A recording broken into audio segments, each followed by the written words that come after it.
Last year, GOP legislators playing doctor enacted 6 new barriers in front of women seeking reproductive services they need. Last year, Republicans also gutted Iowa's successful family planning program for women and men seeking cancer screening, contraceptives, and family planning services. The Republican replacement family planning program is a failure. In the first 9 months of the program, only $285,000 have been reimbursed to providers. The vast majority of providers are pharmacies filling prescriptions for contraception. Your failed GOP family planning program has denied thousands of low-income Iowa women from getting the health care they need and deserve. Republicans told these Iowa women they could no longer see the providers they know and trust, a policy that is leading to actually more abortions, more teen pregnancies, and more undetected cancers. This should be an area of great agreement on how to prevent the need for abortions. Family planning.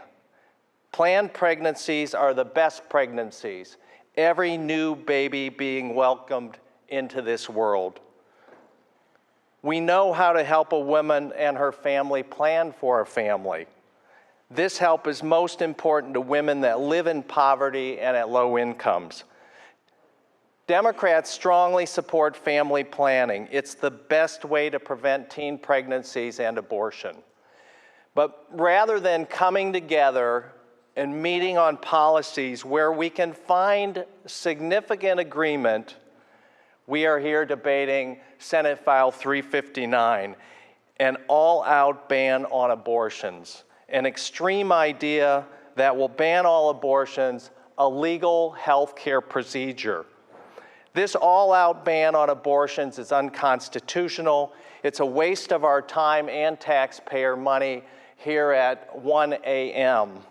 The state is broke due to your mismanagement. Now is not the time to force taxpayers to foot this bill. We're wasting time on an unconstitutional extreme assault on Iowa women's rights. How much will your failed court challenge cost Iowa taxpayers? Your ideological crusade will fail, and taxpayers will be paying the bill again for your harassment of Iowa women. If this bill were to become law, the University of Iowa obstetrics and gynecology program will likely fall short of meeting its accreditation standards. Residency programs require training or access to training in the provision of abortions as part of a planned curriculum. The University of Iowa could lose this accreditation for our OBG residency program in the state.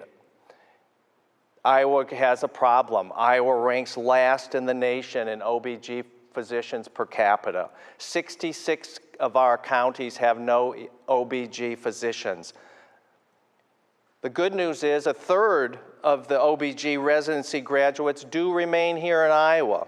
But losing our OBG residency accreditation, and while it won't happen overnight, will only make it harder for all Iowa women, not just the women, not just low-income women, but all Iowa women, your wives, your daughters, your granddaughters, to get the medical care they need. Approving this extreme all-out ban on abortion will send a terrible message to currently practicing OBG doctors or any doctor that might be thinking about locating in Iowa. Our best physicians will flee and doctors will not choose to come to Iowa. Senate and House Republicans' action once again appear to place the rights and well-being of cattle, pigs, and chickens ahead of Iowa women. Can anyone imagine doing anything to interfere with the ability of an Iowa-trained veterinarian to practice veterinary medicine? This extreme bill is the new form of GOP coercion of Iowa women. It's time for you to quit playing doctor and stop using your positions of power to harass, control, and disrespect Iowa women. I urge a no vote. Thank you, Mr. President.